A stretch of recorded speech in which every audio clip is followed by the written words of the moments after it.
Terima kasih Pak Ketua Penguji Priscila Febriola. Ya gitu. Panggilannya apa nih? Ola bisa. Ola bisa gitu ya. Oke Pak. Saya rekam ya. Diri saya yang saya rekam. Ya sama suara kamu. Ya nanti agak nyaring sedikit. Nanti saya upload di YouTube boleh nggak? Boleh. Saya tanya latar belakangnya dulu. Kenapa kamu ngangkat judul ini kemudian mengambil metode SAW itu kenapa? Masalahnya apa di sana sehingga menurut kamu perlu dipecahkan nih pakai SAW gitu? Sebentar, saya dengar berarti kamu nggak ke sana. Ke sana nggak? Ada sedikit. Sedikit kesananya Pak. Lanjut dulu. Jadi pas waktu di sana itu katanya mereka itu ada kayak mau bikin kayak gift gitu Pak. Jadi kayak sebuah hadiah gitu. Ya, terus? Nah, jadi katanya siapa yang didapat untuk di peringkat pertama itu di PKG itu. Jadi katanya mereka kepala sekolah ini kayak mau ngasih kayak gitu. Kayak Hadiah gitu. Oke. Apa hadiahnya? Dikasih tahu nggak? Nah, Nggak tahu. Terus Soalnya tadi berkaitan itu, tiba-tiba hadiahnya 1M ya kalau kan jadi rebutan, tiba-tiba ranking 1 nih, kalau ranking bawah-bawah kan diambil cuma berapa orang? 1 apa 2 apa 3? Satu. 1 orang. Kalau ternyata satunya ada 2 kan gitu. Kalau yang belakang-belakang sama tuh abaikan aja. Tapi kalau yang pertama yang 2. Terus apa lagi? Nah, itu aja sih. Nah, terus kenapa kamu pilih SAW? Bukan AHP misalnya atau yang lain, kenapa? Karena menurut saya kalau SAW itu perhitungannya lebih jelas. Perhitungannya lebih jelas. Kalau AHP nggak jelas. Wah, ini agak sedikit ini ya, subjektif ya. Jadi masalah yang ingin diselesaikan tadi adalah untuk hadiah. Coba rumusan masalahmu apa? Untuk membantu apa? Membantu kepala sekolah apa? Dalam menentukan penilaian, membantu dalam Rankingan ya. Guru terbaik. Oke.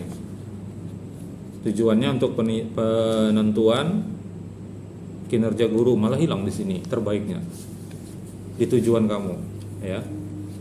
Mempermudah dalam penunjang suatu keputusan penentuan kinerja guru, hanya gitu. Sedangkan di rumusan masalah kamu di situ mau menerapkan SAW ini dalam penentuan kinerja guru terbaik. Nah, disesuaikan itu antara rumusan masalah sama tujuan. Nah, kemudian saya loncat langsung ke bagian kesimpulan karena dia garis lurus harus menjawab rumusan masalah ya. Nah, menurut kamu terjawab nggak masalah di sana tadi dengan SAW ini? Terjawab. Caranya gimana? Sehingga dia bisa terjawab tuh apa? dan saya kan sedang melakukan penelitian di sana Pak, juga terkait kayak untuk data-data, kemudian untuk perhitungannya. Terus terjawab. Iya. Terjawabnya itu dengan cara melakukan Proses perhitungan. Selanjutnya yang tidak dibutuhkan menggunakan apa? menggunakan Microsoft Excel. Menggunakan Microsoft Excel. Menggunakan metode Metode SAW sehingga diperolehlah dari berapa orang? satu orang. Enggak, dari berapa orang? 25. Dari 25 itu memang sudah habis semuanya 25. Semuanya. ASN-nya sama honorer masuk semua. Kalau honorer itu beda lagi. Beda lagi rankingannya, ada rankingan juga. Kurang tahu. Berarti yang khusus ASN semua ya. Ya. Dari 25 itu didapatkan 1 orang dengan nilai nggak usah dilihat situ kan, kamu ngitung tahu kan berapa Dengan nilai 0,98. atas nama. Inaharap Saripati SPD. Oke. Nah, saya ke dalamnya lagi ya. Ya, saya anggap sudah lurus lah antara rumusan masalah, tujuan sama kesimpulannya. Kemudian untuk penulisan nanti sesuaikan pedoman ya, mana yang harus di spasi 1, mana yang spasinya 2. Itu sudah ada semua di pedoman. Walaupun pedomannya ada juga yang salahnya itu. Ya, seperti kata pengantar ini sepertinya masih 1,5 kata pengantar itu. Karena kelihatan jaraknya itu kelihatan gitu antara naskah. Yang naskah itu 2 gitu ya. Iya enggak? Kalau kamu perhatikan. Iya. Iya. Kemudian semua kalimat yang ada di dalam tabel itu bukan diusahakan dalam pedoman itu spasinya 1. Jangan dijarang-jarangin. Misalnya dikasih enter supaya pindah ke sebelah misalnya. Kayak apa itu penelitian yang relevan itu kamu enterin tuh supaya satu penelitian 1 baris, kalau 1 kolom gitu, kalau nggak cukup kamu pindahin ke belakang, ya nggak? Kalau saya lihat tuh gitu, sehingga ada kolom kosongnya gitu. Itu jadinya nggak enak lihatnya seperti ini misalnya. Ini kan atasnya kosong, bawahnya kosong, nggak apa-apa, kepotong itu nggak apa-apa, terus aja. Karena di atas itu kan sudah ada ini, yang nomor ini. Kamu bikin otomatis kan nomornya itu? Atau manual? Manual. Nah, nanti belajar sama Pak Bayu, nanti dikasih tahu Pak Bayu caranya. Ya, supaya dia bisa otomatis. Jadi kalau dia ada lagi di halaman berikutnya otomatis ikut terus itu headernya.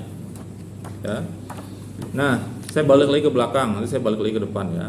Daftar pustakamu ini ada berapa totalnya? Ada berapa? Daftar pustakamu berapa halaman dulu deh gitu. 4 halaman. Kira-kira 1 halaman misalnya nggak usah banyak-banyak lah misalnya ya, 8 misalnya. Berarti 4 halaman ada berapa totalnya?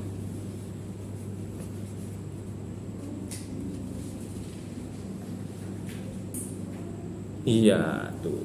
Belum dijawab. Ayo. Ada 4 halaman. 1 halamannya 8. 32 kurang lebih ya, 32 itu kepake semua nggak di dalam sini? Hah? Semuanya ada kutipannya di sini. Misalnya yang pokoknya masuk daftar pustaka ada semua dikutip di dalam sini. Ada yang nggak ada? Ada nggak? Yakin nih? Yakin. Kalau yakin saya nggak periksa, biar Pak Bayu yang periksa. Berikut ya lagi ya, balik lagi ke depan. Nah, kamu bikin tabel di sini ada data kriteria, tabel 34 ya, halaman 32 ini. Ada alasan tertentu kah kamu sehingga memisahkan antara baris atasnya dengan baris keterangan di bawahnya? Ada alasan nggak? Misalnya nih C1 itu 1 baris tuh. Coba tampilin, ada nggak quote-nya? Biar enak lihatnya.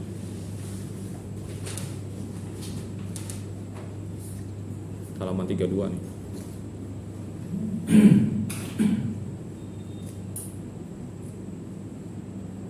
Mana dia? Nah itu, besarin. Nah itu C1 di atas, pelaksanaan pembelajaran, bobot 0,1 10%, sifatnya benefit. Terus kamu pisahin dengan yang bawah itu, ada alasan nggak kenapa dipisahin? Kalau yang di bawah itu analisis dari tiap kriteria. Analisisnya. Tapi akhirnya jadi aneh ya kalau ngeliat situ, ya nggak? Bawahnya kosong. Nah, bawah C1 itu kosong apa gitu? Ya. Kenapa misalnya nggak dimasukin aja C1, kemudian di atasnya pelaksanaan pembelajaran, baru di bawahnya kamu tebelin yang itu, misalnya bawahnya baru keterangannya. Apakah ada aturan seperti ini menulisnya gitu maksud saya? Kalau memang ada ya sudah. Atau nggak ada, kamu aja. Nah, sebaiknya dijadikan 1 aja. Karena cara membacanya jadi aneh tuh. Ya, sampai ke belakang. C10, yang bawah tuh nomor berapa emang? Yang bawahnya. Nah, itu. Misalnya C7, bawahnya kan ada baris baru tuh. Nah, C5 baris baru di bawahnya. Itu nomor berapa? Karena yang ada keterangannya di atasnya. Gitu ya. Kecuali kamu gabung tuh yang C6 sama bawahnya kamu gabung jadi satu. Yang kolom kedua biarin tuh pakai garis, kan masih satu baris jadinya. Nah terus yang 0,05 sama benefit gabung lagi, supaya anak bacanya kayak gitu. Oh ini satu kesatuan nih ternyata, gitu ya. Kemudian bobot itu sudah kamu hitung lah, pas lah 100%. Itu bobot 0,1, 0,05 itu total semuanya 100%. Yakin? Saya suruh hitung lagi bisa. Ya itu ditambah ini bisa nggak? Bisa. Nah berikutnya halaman 35, coba lihat. Halaman 35 itu ada tabel 3.5 keterangan Likert. Apa maksudnya Likert di situ?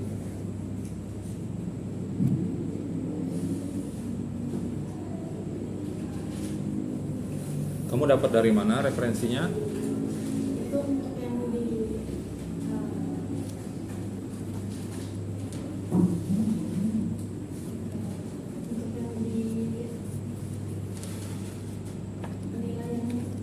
Penilaian. Maksudnya gimana? Penilaiannya?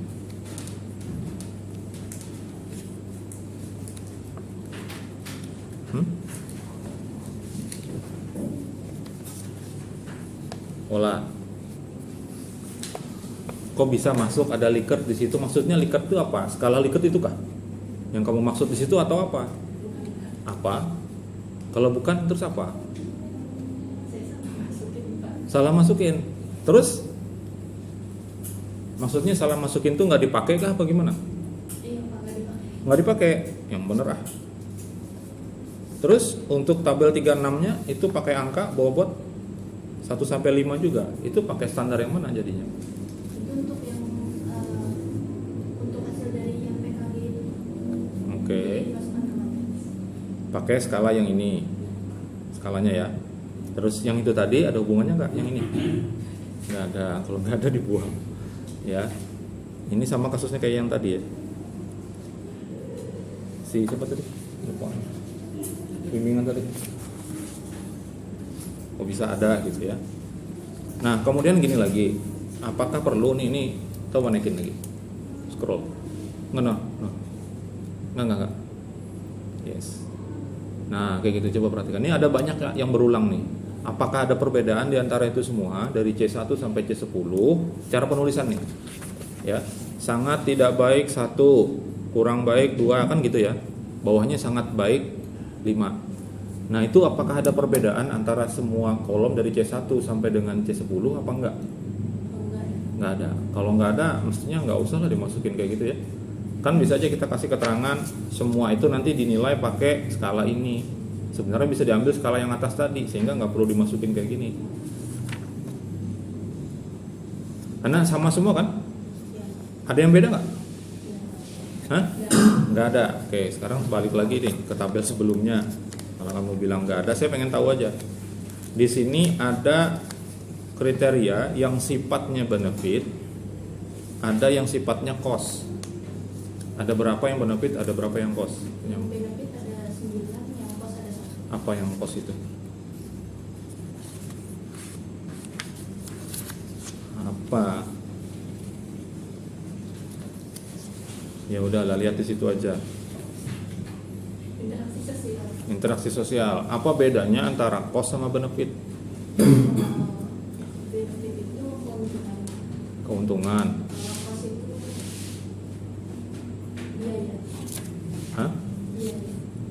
Nah, terus apa hubungannya dengan interaksi sosial? Misalnya kenapa kok disebut itu kamu itu kan kamu yang menentukan cost. Kenapa kok kamu sebut itu kamu kelompokkan sifatnya cost kenapa? Karena kalau di interaksi sosial itu Pak, mereka itu kadang ada kekurangannya Pak. Jadi Maksudnya kekurangan gimana? Di interaksi sosial itu kan mereka ada temu, biasanya guru itu ada temu dengan orang tua siswa Pak. Jadi karena orang tua siswa ini ada yang datang, ada yang tidak waktu pada saat rapat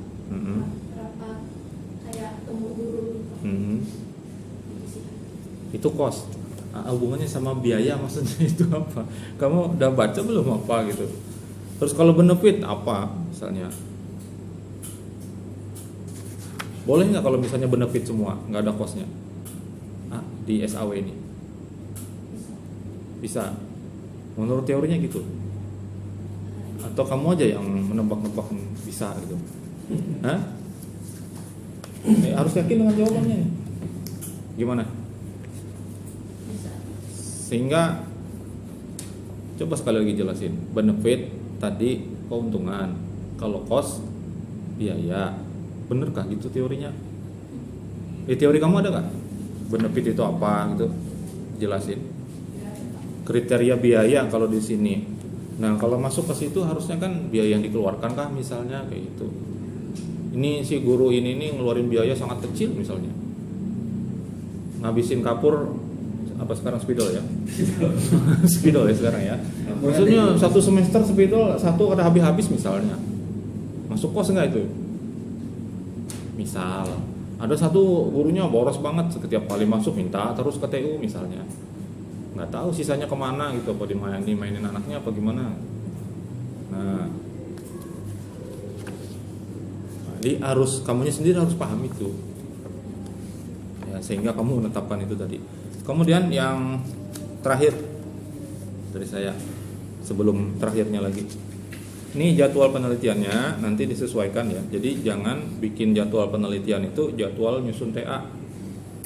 Kalau nyusun TA kan pengajuan judul, nah itu nggak masuk dalam jadwal penelitian. Yang jadwal penelitian itu mulai dari kamu awal di desain penelitian. Kan kamu punya desain penelitian tuh. Dari desain penelitian tuh dari awalnya sampai dengan terakhirnya di desain itu yang dimasukkan. Kemudian ditambah terakhirnya di bawahnya itu adalah penulisan laporan. Kayak gitu, nanti jadwalnya disesuaikan waktunya. Gitu ya. Jadi bukan seminar proposal, revisi dan sebagainya. Bukan itu. Kapan kamu ngambil data, waktunya, nah itu yang dimaksud tuh. Teknik pengumpulan datamu ada? Teknik pengumpulan data ada berapa? Pengumpulan data. Ya. Sananya itu ada Yang di sini 5. ada 5, sebutin dan apa yang kamu lakukan. Cepat aja singkat. Ada wawancara. Ngapain? Wawancara ngapain? Wawancara itu bertanya ke pihak terkait. Terus? Kemudian observasi. Ngapain? Survei. Kemudian Ngelihat apa? Ngelihat pembagian hadiah? Apa gimana? Memperhatikan apa? memperhatikan pada saat kayak guru-guru itu kayak menjelaskan di kelasnya itu seperti apa. Kemudian Terus? interaksi dengan Terus yang ketiga? ada kepustakaan. Perpustakaan. Itu apa? Kerjaannya ngapain? Saya lihat referensi. Oke, terus apa lagi?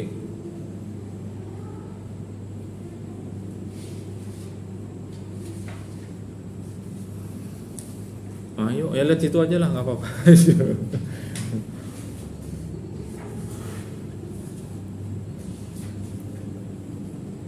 Kemudian dokumentasi. Apa itu dokumentasi? Nah, itu saya ada dokumentasi waktu pada saat wawancara kemarin. Kemudian ada kuesioner itu pada saat saya ada waktu pemberian kayak untuk menilai kayak dari setiap guru itu pada kelas teman-teman. Berapa lembar itu? 25. 25. Sudah ditanyakan tadi, ada di sini nggak? Di sini ada nggak? Kalau di lampiran itu salah satu. Wah, harus masuk semuanya tadi ya. Kemudian dokumentasi tadi yang dimaksud itu bukan kamu nyoba foto. Ini selalu mahasiswa kita nih. Kenapa? Dokumentasi itu foto, kegiatan wawancara itu jadi dokumentasi, salah. Dokumentasi itu misalnya formulir di sana yang dipakai sekolah itu untuk memberikan hadiah selama ini itu gimana misalnya? Ada nggak di sana? Yang misalnya kamu jadikan kriteria yang 10 ini, nah ada nggak dokumennya misalnya? Kreativitas misalnya ada dokumennya nggak di sana tentang kreativitas itu, cara menilainya dan sebagainya? Atau selama ini mau ngasih hadiah tuh apakah langsung ya kamu aja lah kan saya kasih hadiah apa gimana gitu? Atau tetap ada hitung-hitungan? Kalau di sana belum ada sih. Belum ada. Ya dokumen itu adalah dokumen sana yang dipakai terkait dengan ini. Gitu ya. Oke. Kemudian yang terakhir, nah ini ada kotakan di sini. lihatin dulu. Nah, punya Pak Herman sudah dibuka. Ini maksudnya apa ini? Kamu nyediain? Cepat. Karena sudah sore terus dikasih kotak. Oh, habis itu ditaruh di atas meja aja, nggak dipersilahkan. Oh ya, diperbolehkan. Ada tendensi nggak ini misalnya supaya nilai saya bagus lah itu? Nggak ada. Hanya mau ngasih ikhlas nggak? Ikhlas juga kalau misalnya nanti nggak lulus. Hah? Jangan-jangan dibalik lagi, ini gimana balikinnya ini? Sudah 5 kali. Ya, kalau gitu saya sampaikan terima kasih ya. Kami sampaikan terima kasih semua. Saya kembalikan ke Pak Ketua.